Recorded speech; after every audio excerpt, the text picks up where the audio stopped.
Alhamdulillah wassalatu wassalamu ala rasulillah. Kita lanjutkan Thariqul Wusul, masih mengambil fawaid dari kitab Al-Asfahaniyah. Faedah selanjutnya, as-sifah idza qamat bi mahal ada hukmuha ila dzakal mahal fakana huwal mausuf biha wa la ya'udu ila ghairi. Sifat apabila ada pada suatu tempat, maka hukumnya itu kembali kepada tempat tersebut, maka dialah yang disifati dengannya dan tidak kembali kepada yang lainnya.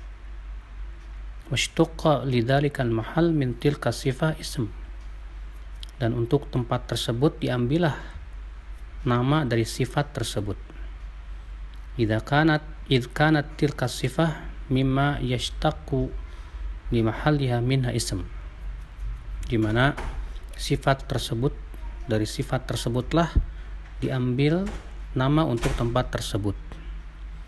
Wala yushtaqul ism li mahallin liman lam yakum bihi tilka sifah, dan ya, kalau ternyata tidak punya sifat tersebut, maka tempat tersebut tidak diberikan nama untuknya kalau memang tempat tersebut tidak punya sifat tersebut.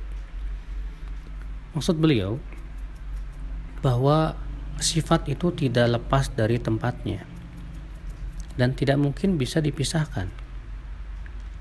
Ya, contoh misalnya, kalau kita sifati meja itu besar, apakah sifat besar itu berpisah dengan meja tersebut? Jawabnya tidak.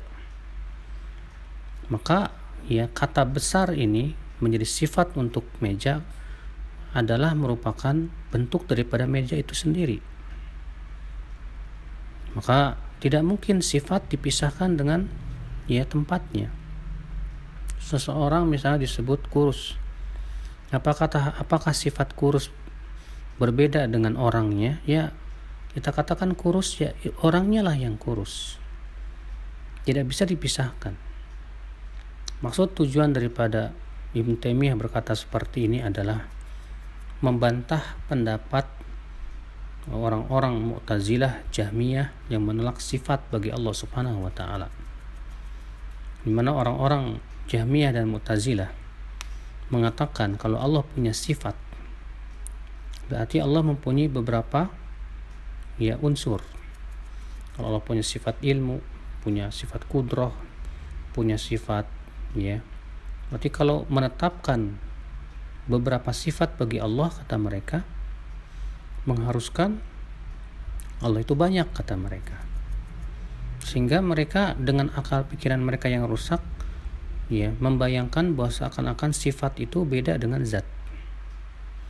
Ini sebuah pemahaman yang batil tentunya, karena sifat itulah gambaran daripada zat ya, dan tidak ada satupun zat yang lepas dari sifat. Maka kalau disebut sesuatu itu kuat, pasti kita akan menunjuk tempatnya atau barangnya. Maka dari itu ya, satu benda bisa mempunyai beberapa sifat mungkin. Benda itu misalnya kuat, keras, besar ya, tapi bendanya satu. Sementara orang-orang Mu'tazilah dan orang-orang Jahmiyah menganggap kalau Allah sifatnya banyak, berarti zatnya banyak. Akhirnya mereka menganggap tidak mungkin Allah punya sifat. Akhirnya mereka menolak sifat-sifat Allah Subhanahu wa taala. Ini jelas kesesatan yang nyata ya akhi. Maka dari itu beliau mengatakan bahwa sifat itu apabila ada pada suatu tempat, maka hukumnya kembali kepada tempat tersebut. Iya. Dan tempat tersebut dinamai sesuai dengan sifatnya. Nah, inilah ya keyakinan Ahlussunnah. Kalau Ahlussunnah punya keyakinan bahwa Allah punya nama, punya sifat-sifat, tapi zatnya tetap satu. Ya. Dan bahwasanya setiap sifat itu maknanya berbeda dengan sifat yang lainnya. Akan tetapi ya hakikatnya adalah bahwa ia sifat untuk zat yang satu dan tidak bisa dibedakan dan tidak bisa dipisahkan dari zatnya.